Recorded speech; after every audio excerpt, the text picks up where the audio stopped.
Hello students, मैं professor Vinod Kumar अपने YouTube channel commerce classes bye Vinod sir में आपका स्वागत करता हूं। देखिए, आज का जो मेरा टॉपिक ये है कि जब भी कोई भी बिजनेस किया जाता है तो उस तो बिजनेस का ओनर जो है वो नॉर्मली ये फाइंड आउट करना चाहता है कि एक स्पेसिफिक पीरियड के लास्ट एंड में या लास्ट में उसको प्रॉफिट्स हुआ है या लॉस हुआ है, और एक स्पेसिफिक पीरियड के लास्ट में उसकी फाइनेंशियल पोजीशन कैसी है बिजनेस की, इसको फाइंड आउट करना चाहता है। और हमें पता है कि जब भी हम फाइनेंशियल पोजीशन को फाइंड आउट करने के बारे में बात करते हैं या जब भी हम जो है वो प्रॉफिट या लॉस को एसर्टेन करने के बारे में बात करते हैं, तो हम जानते हैं कि प्रत्येक बिजनेस द्वारा जो है फाइनल अकाउंट्स तैयार किए जाते हैं। देखिए, क्या होता है जब भी फाइनल अकाउंट्स को तैयार करने के बारे में बात की जाती है तो जितनी भी बिजनेस की फॉर्म्स हैं उनको नॉर्मली 2 कैटेगरी में क्लासिफाई किया जाता है।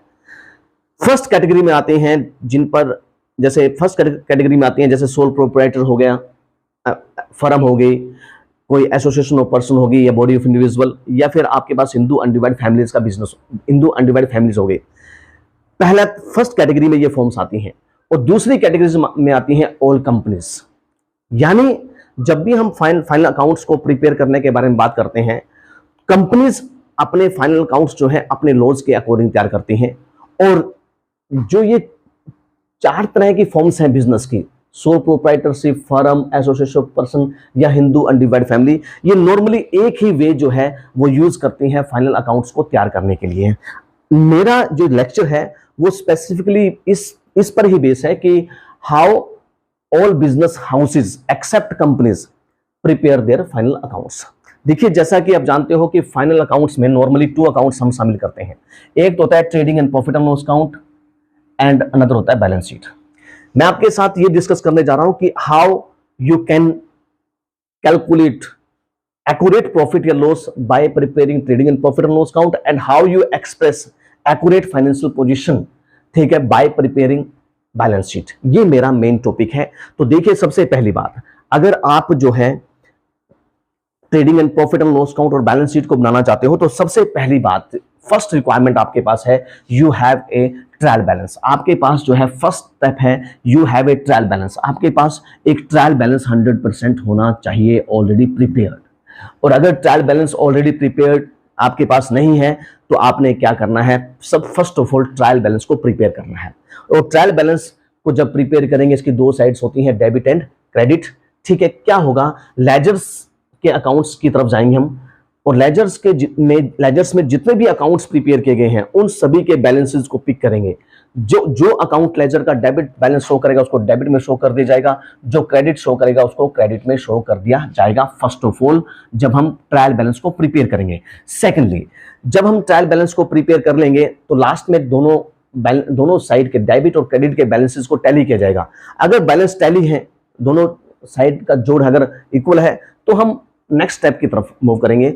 अगर इक्वल नहीं है तो हम एक फिक्टिशियस अकाउंट यानी इमेजिनरी अकाउंट जो है ओपन करेंगे, सस्पेंस अकाउंट, और उसको यूज करके जो है इस सस्पेंस अकाउंट को हम क्लोज कर देंगे। यानी अगर क्रेडिट साइड ज्यादा है तो सस्पेंस यहां पर आ जाएगा, अगर डेबिट साइड ज्यादा है तो सस्पेंस का बैलेंस क्रेडिट साइड में लिख दिया जाएगा, ताकि ट्रायल बैलेंस की दोनों साइड का जोड़ टैली हो सके। सबसे पहली बात। सेकेंडली बात, क्या होता है कि ट्रायल बैलेंस में डिफरेंट अकाउंट्स होते हैं और all these accounts are transfer only once either in trading and profit and loss account या बैलेंस शीट। देखिए, आपको एक बात हमेशा पता होनी चाहिए कि ट्रायल बैलेंस में जितने भी अकाउंट्स गिवन होते हैं वो केवल एक प्लेस पर ही शो किए जाते हैं। उनकी एडजस्टमेंट नहीं की जाती है। ट्रायल बैलेंस में जितने भी अकाउंट्स होंगे वो सिर्फ एक प्लेस पर ही शो किए जाएंगे। एडजस्टमेंट्स जो होती हैं उनका इफेक्ट 2 जगह पर दिखाना पड़ता है, पर ट्रायल बैलेंस में जितने भी अकाउंट्स होंगे उनको एक जगह पर ही ले जाया जाएगा। अब बात आती है ट्रायल बैलेंस में से कौन सा account trading and profit and loss account में जाएगा, कौन सा जाएगा बैलेंस शीट में। तो इसके लिए आपने एक बात हमेशा ध्यान रखनी है, ये देखना है कि जिस अकाउंट को आप देख रहे हो इस ट्रायल बैलेंस में, वो फर्स्ट साइट में क्या लगता है। फर्स्ट साइट में वो अकाउंट जो है वो क्या लगता है फर्स्ट साइट में। यानी फर्स्ट साइड का मतलब यह है कि अगर आप यहां पढ़ते हो कि रेंट गिवन है तो इसका मतलब रेंट क्या है, नॉमिनल अकाउंट है, खर्चा है तो वो trading and profit and loss account में जाएगा। अगर यहाँ आप बिल्डिंग देखते हो तो बिल्डिंग कहाँ जाएगी, फर्स्ट साइड में बैलेंस शीट में जाएगी। अगर आप यहाँ देखते हो क्लोजिंग स्टॉक गिवन है तो क्लोजिंग स्टॉक कहाँ जाता है, क्लोजिंग स्टॉक जो है वो उसमें जाएगा बैलेंस शीट की, ठीक है, उसमें एसेट साइड में जाएगा।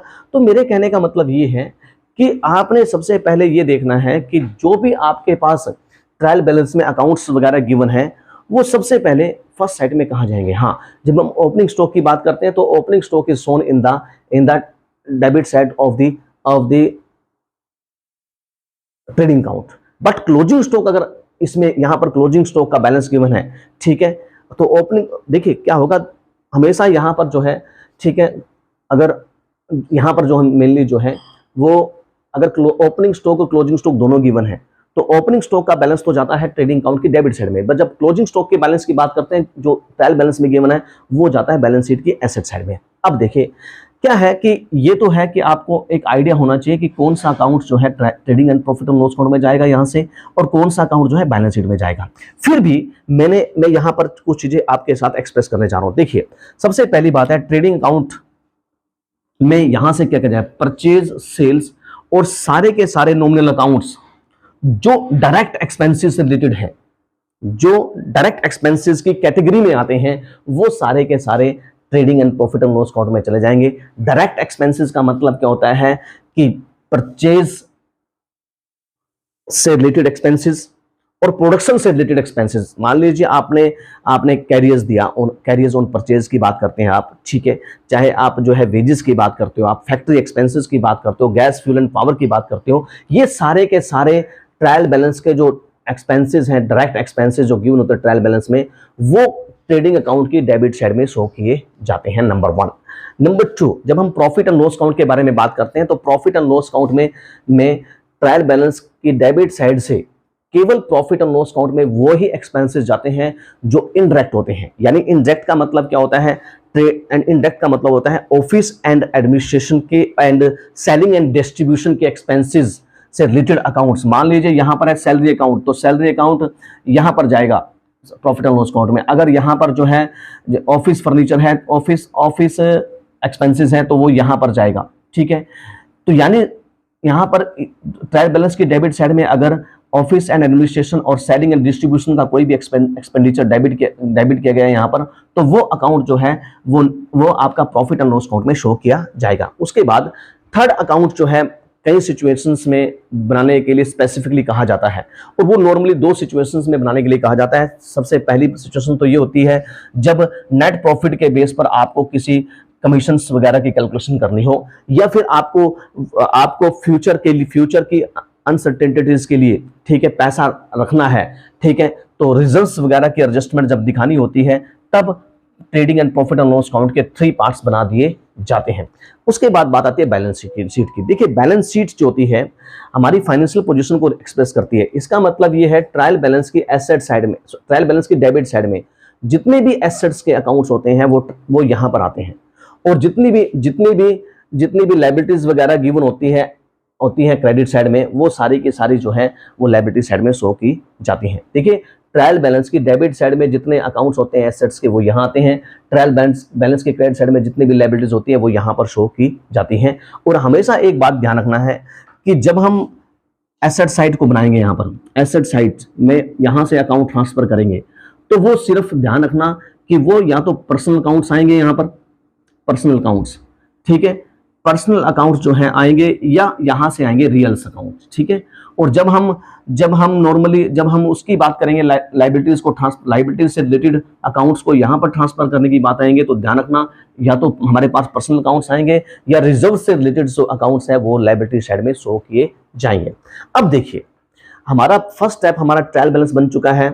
हमने ट्रायल बैलेंस में डिफरेंट अकाउंट्स की नेचर्स के बेसिस पर सभी अकाउंट्स को जो है trading profit and loss account या profit and loss adjustment account या बैलेंस शीट में हम ट्रांसफर कर चुके हैं। अब हमारा जो पर्पस है, ठीक है, वो है कि to prepare the trading and profit and loss account after taking consideration adjustments. देखिए अब हमारा पर्पस ये है कि जो अमाउंट्स हम यहाँ डेबिट या क्रेडिट करेंगे, हम डेबिट या क्रेडिट करते समय एक बात हमने ध्यान रखनी है कि उससे रिलेटेड जो एडजस्टमेंट है उसको भी हमने कंसिडर करना है, उसको भी हमने ध्यान में रखना है। देखिए क्या होता है कि जो हम ट्रेडिंग अकाउंट बनाते हैं, तो ट्रेडिंग अकाउंट को बनाने का जो मेन पर्पज होता है वो होता है to find out the amount of gross profit या gross loss. That gross profit या gross loss is transfer to the next account which is known as the profit and loss account, and the purpose of preparing the trading profit and loss account is to determine the net profit या net loss, and this account is third part। Normally in some situation में जो तैयार किया जाता है वो prepare किया जाता है to make adjustments only regarding the commission या रिजर्व्स। तो this is the main account which is prepare या in step number third. Now the step number 4। In step number 4 में हम जो है वो एसेट्स और लायबिलिटीज को शो करने के बाद जो है वो शो करने के बाद, ठीक है, हम बैलेंस शीट तैयार करते हैं या हम बैलेंस शीट तैयार करते हैं on the basis of the asset and liabilities. और सेम प्रोसेस है, जब भी बैलेंस शीट तैयार की जाएगी एसेट और लायबिलिटीज को शो किया जाएगा, इनसे रिलेटेड जो एडजस्टमेंट्स को हम कंसिडर करेंगे, ध्यान में रखेंगे। तो ये है हमारा एक मेन टॉपिक कि जब भी हम फाइनल अकाउंट्स तैयार करते हैं नॉर्मल बिजनेस हाउसेस की एक्सेप्ट कंपनी, तो सबसे पहला स्टेप है ट्रायल बैलेंस होना चाहिए। दूसरी बात है पता होना चाहिए कि कौन सा अकाउंट कहाँ जाएगा। थर्ड नंबर का स्टेप है कि ट्रेडिंग अकाउंट का परफॉर्मेंस के बारे में हमें नॉलेज होनी चाहिए, पर्पस पता होना चाहिए कि ट्रेडिंग अकाउंट का पर्पस क्या होता है, प्रॉफिट एंड लॉस अकाउंट का पर्पस क्या होता है, और profit and loss adjustment account का पर्पस क्या होता है। और लास्ट में फाइनेंशियल पोजीशंस को कैलकुलेट करने के लिए जो एसेट और लायबिलिटीज हैं वो कैसे शो की जाती हैं और उनसे रिलेटेड कौन कौन सी एडजस्टमेंट्स होती हैं। मैं एक्सपेक्ट करता हूं कि आपको ये टॉपिक जो है वो आपके लिए वैल्यूएबल होगा। आप सभी को मेरी तरफ से दोबारा से नमस्कार। जय हिंद, जय भारत।